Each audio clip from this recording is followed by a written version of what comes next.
I don't understand is what further data points came from the OBR after the 31st of October, because as far as I can see, there wasn't any meaningful data. As you'll know from your time at the Treasury, pre-measures is not the final word from the Office of Budget Responsibility. Major Measures 1 and indeed Major Measures 2. So I think it is not right to say, and I think you'll know this from your time at the Treasury, that the 4... I was never Chancellor. Longest serving Economic Secretary since the second. Good day and welcome back to the British Report.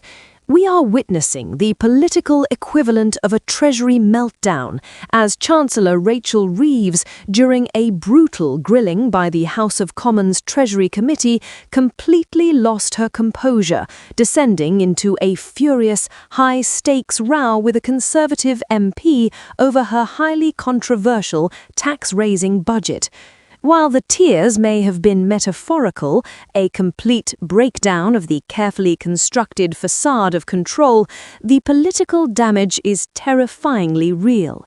The entire session became an unscripted spectacle of accusation, denial, and pure political venom, with Reeves lashing out and shouting "No, no, no" across the chamber as she was mercilessly booed by the committee members for her frankly failed policies and her increasingly discredited excuses. The Chancellor had been summoned to address the embarrassing matter of multiple damaging budget leaks that plagued the run-up to the official announcement.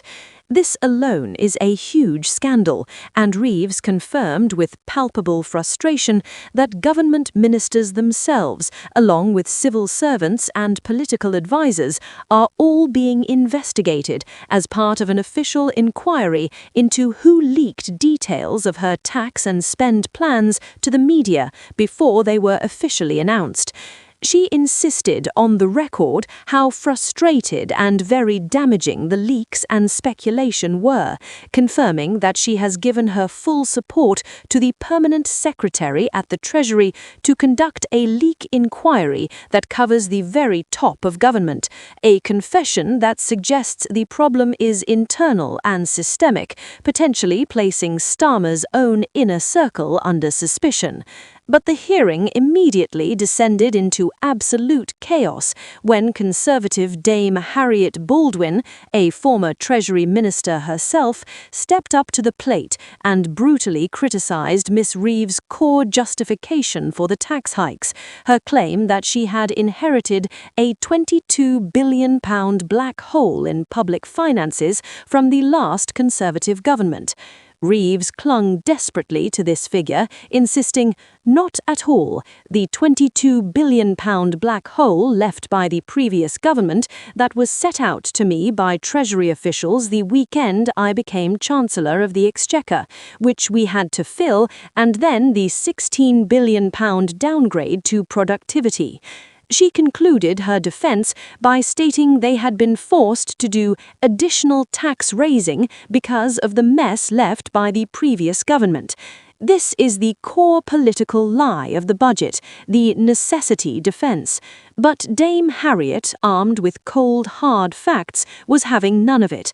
She pointed out that this claim has been discredited by the Office for Budget Responsibility, the official Treasury watchdog, whose own figures and subsequent statements have poured massive cold water over the idea that the hole was either that big or that unexpected.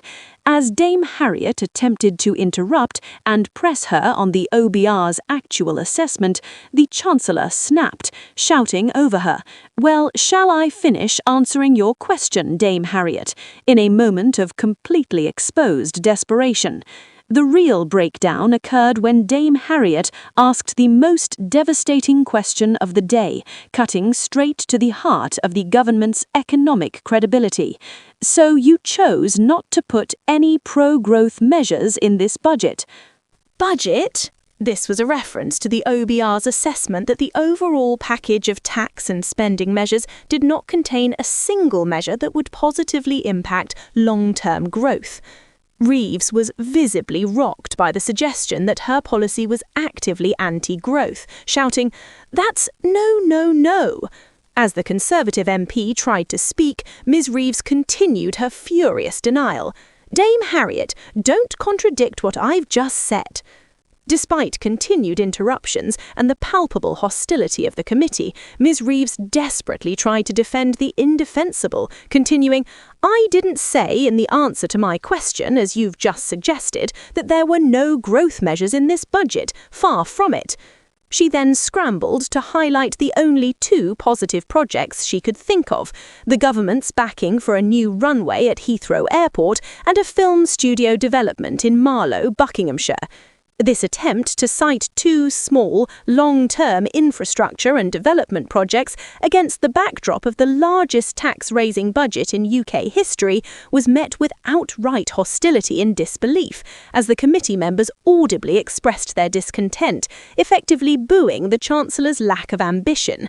The row continued as Dame Harriet pressed her on the political fallout of her reckless approach, stating, "Do you accept, Chancellor, your revealed preference now in terms of the 2 budgets you've brought in is that you hike taxes a lot?" She then delivered the crushing political verdict. "This impression that you are ready to go for tax rises is going to hang over this country for the rest of this Parliament."